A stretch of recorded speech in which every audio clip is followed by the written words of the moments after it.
तर नमस्कार, आरजे स्वामीमध्ये आपलं स्वागत आहे. आणि आपण आज गाडी घेणार आहे ते म्हणजे भूषण देशमुख तांबवे.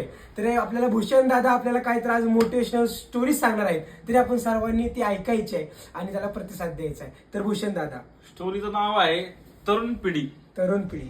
आत्ताची तरुण पिढी आहे का नाही, जी जरा वायात जात चालली आहे. म्हणजे कसं माहितीये का, आत्ताची तरुण पिढी आहे का नाही, ती व्यसनाची व्हायला चालली आहे. म्हणजे व्यसन, तरुण पिढीमध्ये व्यसन खूप वाढली आहेत आणि त्या व्यसनाचा प्रभाव हा त्यांच्या लाईफ म्हणजे जीवनच्या यात ते वाढत चाललाय.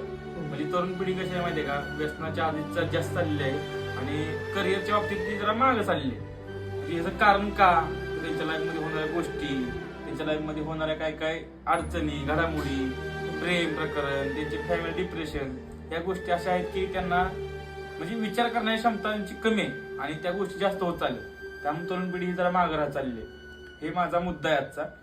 आणि तरुण पिढीच्या बाबतीत प्रेम प्रकरण हे चाललंय, खूप प्रमाणात चालू आहे. काय विषय नाही, चालणार नाही, खूप प्रमाणात प्रेम प्रकरण चालू आहे.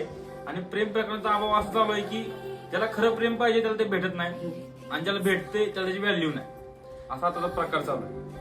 म्हणजे प्रेमाच्या बाबतीत ज्या गोष्टी आपण करतो, करत नाही, त्या गोष्टी जरा करताना आणि न करताना त्याला जरा अनुभव पाहिजे. म्हणजे जी मोठी लोक सांगून गेली, या गोष्टीत पडू नका, व्यसन करू नका, या गोष्टी चुकीच्या आहेत, या गोष्टी कोण कोणाला सांगू शकत नाही आताच्या काळात. हे प्रत्येक जण प्रत्येक लाईफ मध्ये दिसे. तुला मी विचारायला गेलो, हा काय चालू लाईफ मध्ये, तू काय म्हणणार, हा निवांत, सगळं माझं व्यवस्थित चालू आहे, मी जगतोय, खातोय, पितोय, सगळं व्यवस्थित करतोय. पण तुझ्या लाईफ मध्ये ज्या गोष्टी चालू आहेत त्या गोष्टी मला अजिबात माहीत असतात आणि तू त्या मला एक्सप्लेन करू शकत नाही.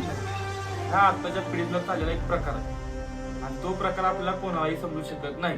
प्रत्येक या काळातला, या जीवनातला, मानवी जीवनातला प्रत्येक तरुण आता डिप्रेशन मध्ये, टेन्शन मध्ये चालू आहे. प्रत्येक मुलाच्या लाईफ मध्ये काय ना काय टेन्शन चालू आहे आणि असं मला वाटतं.